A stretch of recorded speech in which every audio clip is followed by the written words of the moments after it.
Gen Z protest কিন্তু বিরোধীদের হঠাৎ করে চাঙ্গা করে দিয়েছিল। এখনও তাদের অনেকেই আরশোলাদের ওপর আশা ভরসা কিন্তু রেখেছেন।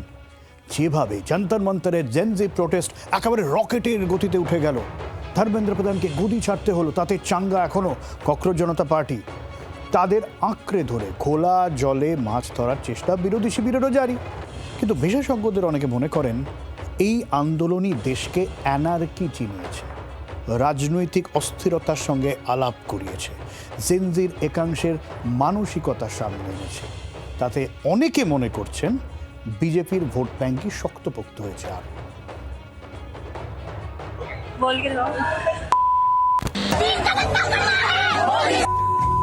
हम भीख मांग रहे भाई, उठ जाओ, निकल जाओ, इस नीचे से निकल जाओ।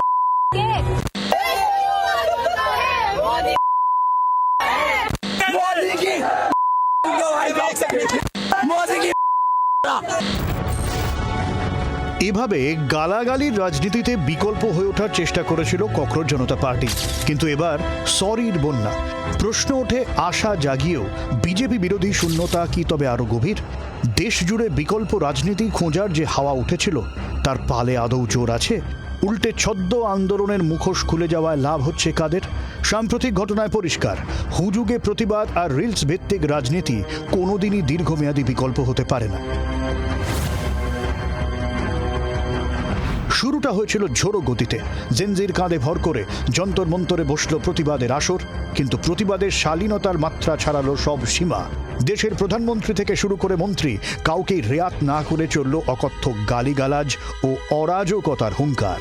সরকার সুতো আলগা করেছিল, তাতে প্রতিবাদের নামে হুজুগটাই সামনে এসেছে। তীব্র সামাজিক সমালোচনার মুখে পড়তেই এখন পিটটান অনেকের।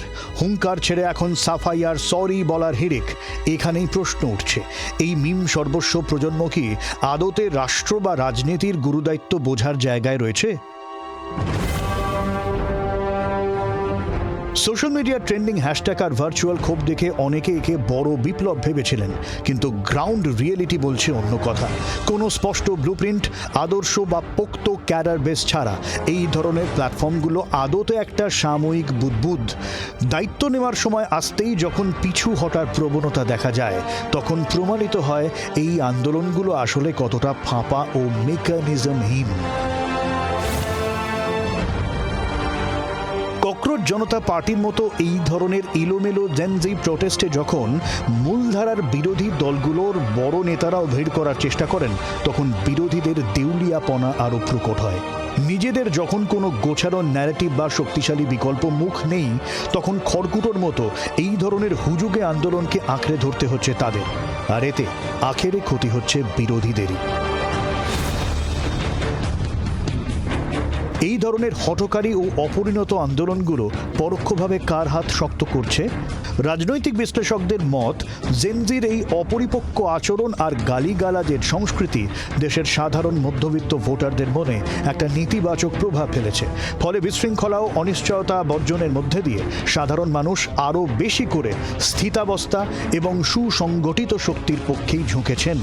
বিরোধীদের এই দেউলিয়াপনা আর জেনজির পিছু হটা দিন শেষে বিজেপির অবস্থানকেই দেশ জুড়ে আরও অনেক বেশি শক্তপোক্ত করে দিল নাকি? যদিও আরশোলাদের পার্টি এখনো হাল ছাড়েনি। এরপর কি আরও শক্তিশালী আন্দোলনের পথে যাবার কথা তারা ভাবতে পারবে, নাকি এবার আরশোলাদের গুগলিতে চালিয়ে খেলবে সরকার? বিকল্প আদৌ হতে পারবে Gen Z cockroach party? Bureau report, Zee 24 Ghanta. বাংলার আওয়াজ, বাঙালির আবেগ, জি 24 ঘন্টা।